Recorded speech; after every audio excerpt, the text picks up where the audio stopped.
सबसे महत्वपूर्ण कारण है वह है टोबैको या तंबाकू जिसे कहते हैं। तंबाकू जो है कि one of the most common preventable cause of death. और कैंसर जो है तो होता है कि 1/3 ऑफ कैंसर 33% कैंसर जो है तंबाकू की वजह से हो रहा है। अचानक से वज़न कम होने लगा, अनएक्सप्लेन लॉस ऑफ वेट, भूख कम हो गई है ना, वीकनेस है, खून की कमी है बराबर रह रही है, तो ये सब एक कैंसर का कारण हो सकता है, मतलब कैंसर का लक्षण हो सकता है। जो पेशेंट एडवांस स्टेज में हैं या मेटास्टेटिक स्टेज में हैं, उनमें आप ट्रीटमेंट से उनका क्वालिटी ऑफ लाइफ बेहतर कर सकते हैं। कैंसर एक ऐसी बीमारी जिसके बारे में सुनकर आप और हम सिहर उठते हैं। भारत में फ़िलहाल हो रही मौतों में ये दूसरी सबसे बड़ी वजह है जिसकी वजह से सबसे ज़्यादा लोगों की मौत होती है। कैंसर के बारे में कहते हैं कि अगर कैंसर हुआ, वक्त पर अगर आपने इलाज नहीं करवाया तो इसका एक ही अंजाम है, वो है मौत। आर्थिक परेशानियों के साथ साथ भारत में क्या कुछ चुनौतियां हैं और कैंसर को लेकर के बिहार जैसे राज्य में क्या कुछ काम हो रहा है, इस पर बातचीत करने के लिए हमारे साथ में कैंसर की जाने माने चिकित्सक डॉक्टर रिडू कुमार शर्मा जी हैं। बहुत बहुत स्वागत है रिडू जी आपका। बिहार जैसे राज्य की अगर बात करें जो कि मोस्ट पॉपुलर स्टेट्स में से एक है देश का, और यहाँ पर कैंसर कितनी बड़ी चुनौती है, क्योंकि आप खुद यहाँ पे ऐसे मरीजों से मिलते हैं। क्यों जब कैंसर डायग्नोस होता है तो ऑलमोस्ट वो 3rd या फाइनल स्टेज होता है? कैंसर जो है कि ऑल ओवर वर्ल्ड, पूरे दुनिया में भी जो है कि second most common cause of mortality है। और हमारे देश में भी जो है कि दिन प्रतिदिन कैंसर का केसेस बढ़ रहा है, इंसिडेंस बढ़ रहा है। और हर साल भारत में 12 लाख से ऊपर केसेस कैंसर के डायग्नोस हो रहे हैं, जो कि गवर्नमेंट का डेटा है। लेकिन जो रियल पिक्चर है I think is much more larger. और हर साल उससे 8 लाख से ज़्यादा लोगों की मौतें हो रही हैं। तो कैंसर हमारे देश में एक बड़ा चुनौती है स्वास्थ्य के क्षेत्र में, और ग्रेजुअली जो है कि केसेस बढ़ रहा है। बिहार में भी हमारे पास जो है कि केसेस जो आ रहे हैं डे बाय डे बढ़ रहे हैं। और बिहार और दूसरे स्टेट में डिफरेंस क्या है कि बिहार में जो है कि अधिकांश केसेस जो हम लोग के पास आते हैं वो एडवांस स्टेज में होते हैं। ठीक है, उसका वजह है कि लोगों में अवेयरनेस की कमी है। जो जो बेसिक इंफ्रास्ट्रक्चर हेल्थ सेक्टर में होता है उसकी कमी है। समय पे डायग्नोसिस नहीं होना या डिलेड डायग्नोसिस होना, देर से बीमारी पता चलना, और ट्रीटमेंट की भी जो सुविधाएं जो है कि कम है। तो आज ज़रूरत है कि लोगों में अवेयरनेस की, लोगों को बताया जाए कि कैंसर कितनी बड़ी प्रॉब्लम है, कौन कौन से कारण हैं जिनकी वजह से जो है कि कैंसर हो रहा है, और इसका ट्रीटमेंट जो है कि ट्रीटमेंट की फैसिलिटी हो और सही समय पे ट्रीटमेंट दिया जाए। तो हम सबसे पहले बात करेंगे कि कैंसर के क्या क्या कारण हैं। ठीक है, सो जो सबसे महत्वपूर्ण कारण है वह है टोबैको या तंबाकू जिसे कहते हैं। तंबाकू जो है कि one of the most common preventable cause of death. और कैंसर जो है तो होता है कि 1/3 ऑफ कैंसर 33% कैंसर जो है तंबाकू की वजह से हो रहा है। तो आप देखेंगे कि बिहार में खैनी, बीड़ी, गुटखा, सिगरेट, ये सब का जो है कि प्रचलन ज़्यादा है, और उसकी वजह से मुंह का कैंसर, हेड एंड नेक का कैंसर, लंग कैंसर है ना, खाने की जो नली है, फूड पाइप का कैंसर, उसके ज़्यादा मरीज आते हैं। तो यदि हम लोग तंबाकू पे कंट्रोल करते हैं, लोगों को बताएं कि इसके क्या क्या दुष्प्रभाव हैं, तो कैंसर का एक बहुत सारे केसेस से जो है लोगों को बचाया जा सकता है, बहुत सारे परेशानियों से लोगों को बचाया जा सकता है। इसके अलावा जो है कि और भी दूसरे कारण हैं, जैसे कि ओवरवेट होना, ओबेसिटी, फिजिकल इनएक्टिविटी, फिर जो है कि हमारे खान पान में जो चेंज आया, प्रोसेस्ड फूड जो है, रेड मीट वगैरह खा रहे हैं, फास्ट फूड खा रहे हैं, ठीक है, उसकी वजह से भी कैंसर के रिस्क बढ़ रहे हैं। ठीक है, तो इन चीज़ों पे यदि हम लोग ध्यान देंगे तो कैंसर से बचा जा सकता है। लेकिन क्योंकि शुरुआत में से क्या बता रहे हैं कि सब तो चीज़ें हैं जो कि मतलब, लेकिन तंबाकू खाने से बाद, लेकिन लोगों को पता कब चले कि मतलब कि उनके अंदर ऐसे सिम्टम्स सब आ गए हैं, या फिर क्या कोई ऐसी जांच है जिसको रैंडम के अगर आदमी सक्षम है तो करवाए उसको, और करा के समझ सकता है कि नहीं वो सेफ़ है या फिर वो मतलब नहीं, ये बहुत अच्छा सवाल पूछा आपने। तो इसको हम लोग मेडिकल टर्म में कहते हैं कि what are the warning signs of cancer. ठीक है, तो ये सबों को जानना चाहिए। या हम लोग जहाँ भी कहीं भी कोई वर्कशॉप करते हैं या कैंसर अवेयरनेस प्रोग्राम करते हैं तो उसमें लोगों को बताते हैं कि यदि किसी को किसी के मुंह में छाले हैं, ठीक है, या नॉन हीलिंग अल्सर, शरीर के किसी भी हिस्से में यदि कोई अल्सर हो गया, जख्म हो गया जो कि ठीक नहीं हो रहा है, तो एक कैंसर का साइन हो सकता है। शरीर में यदि कोई गांठ हो गया है, ठीक है, गांठ है, गिल्टी है, जिसको हम लोग कॉमन भाषा में कहते हैं गिल्टी है, तो उसको नज़रअंदाज नहीं करना है, दिखाना है। शरीर के किसी भी हिस्से से खून का रक्त स्राव हो रहा है, ठीक है, तो एक कैंसर का लक्षण हो सकता है ना। लगातार बुखार है, फीवर है, उसका कोई कारण पता नहीं चल रहा है, तो एक कारण हो सकता है।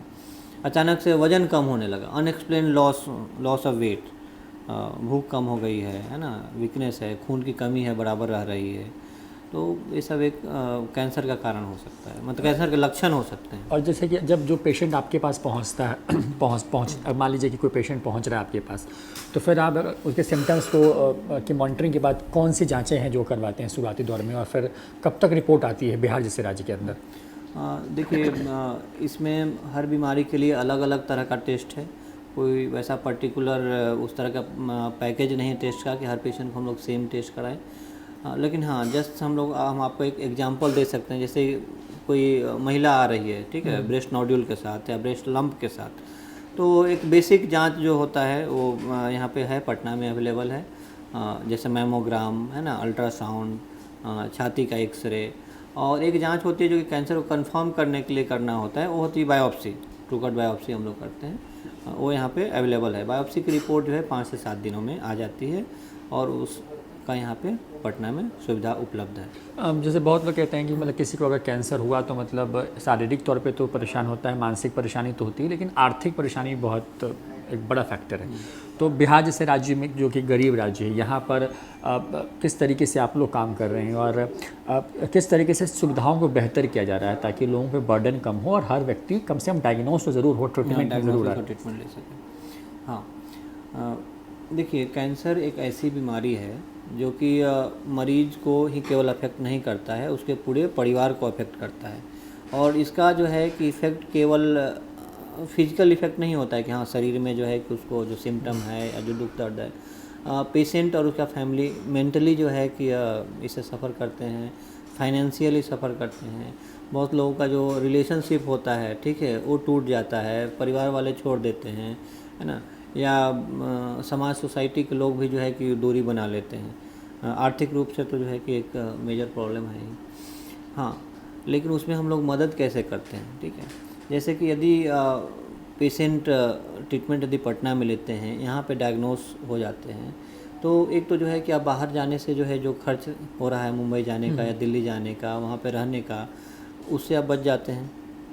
कैंसर का ट्रीटमेंट काफ़ी लॉन्ग टर्म ट्रीटमेंट चलता है, ठीक है, जैसे कि 6 महीना, 1 साल, 2 साल, या जब तक पेशेंट है तब तक उसका ट्रीटमेंट चलते रहता है। तो यदि कोई भी पेशेंट बाहर जाके ट्रीटमेंट यदि लेता है तो उसके इलाज में जो खर्च होता है उससे कई गुना खर्च वहाँ आने जाने में और वहाँ रहने में खर्च होता है।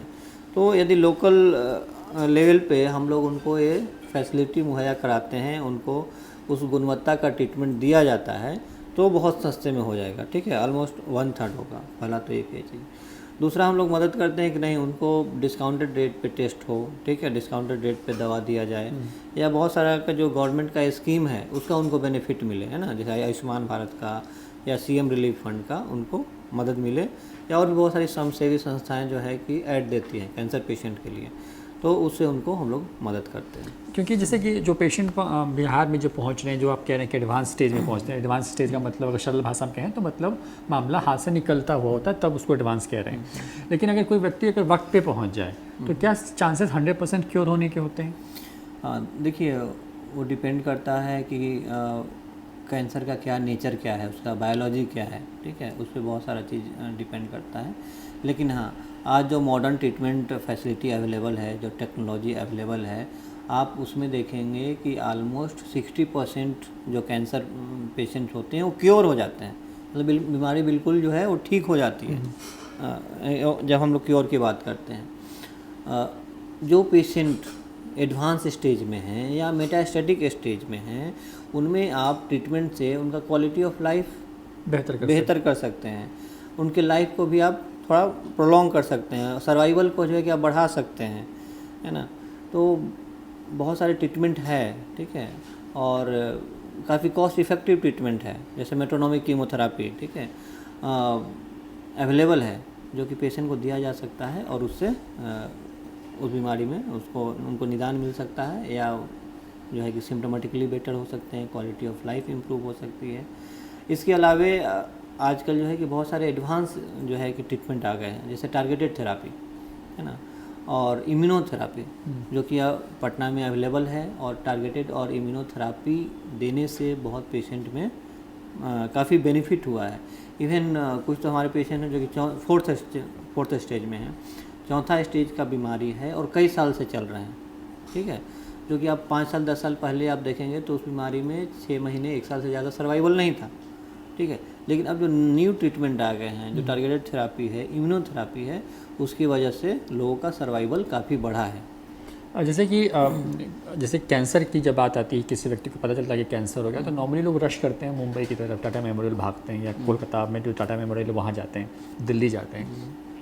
पटना में क्या सुविधाएं हैं, क्योंकि आप पटना में डॉक्टर हैं, और आप सब नया क्या कर रहे हैं जहाँ पे मतलब जो लोगों की जानकारी में होना चाहिए कि अगर ऐसा कोई सिम्टम्स आता है जैसा कि आप कह रहे थे, तो आदमी मुंबई जाने के चक्कर में ना पड़ के यहाँ भी कम से कम शुरुआती डायग्नोस जो है, या फिर जो बिल्कुल, क्योंकि होता है कि आप हर दिन अगर आप डील कर रहे हैं तो फिर समस्या बढ़ती जा रही है, तो उससे बच सकते हैं। हाँ, देखिए जब हम लोग ट्रीटमेंट की बात करते हैं, ठीक है, तो ट्रीटमेंट या डायग्नोसिस और ट्रीटमेंट, तो आज के समय में, ठीक है, पटना में आपको हर वो फैसिलिटी अवेलेबल है जो कि इस देश में या दुनिया के दूसरे हिस्सों में कैंसर से रिलेटेड है। जैसे कैंसर का ट्रीटमेंट मेनली होता है ना, सर्जरी, कीमोथेरापी, टारगेटेड थेरापी, है ना, रेडियोथेरापी, है ना, बोन मैरो ट्रांसप्लांट, अब ये सब यहाँ पे अवेलेबल है। लेकिन हाँ, हॉस्पिटल्स की कमी है, बेड्स की कमी है। और इस क्षेत्र में जो है कि अभी आप देखेंगे कि एक बहुत बड़ा जो हम लोग अभी स्टार्ट किए हैं, रूबन कैंसर सेंटर, ठीक है, इसमें एक अनमेट नीड जो है कैंसर के थेरापी में या कैंसर ट्रीटमेंट के लिए यहाँ पे था कि आप हॉस्पिटल में जा रहे हैं तो बेड नहीं मिल रहा है ना, सही समय पे जो है कि सर्जरी नहीं हो रही है, सही समय पे जो है कि कीमोथेरापी नहीं हो रही है।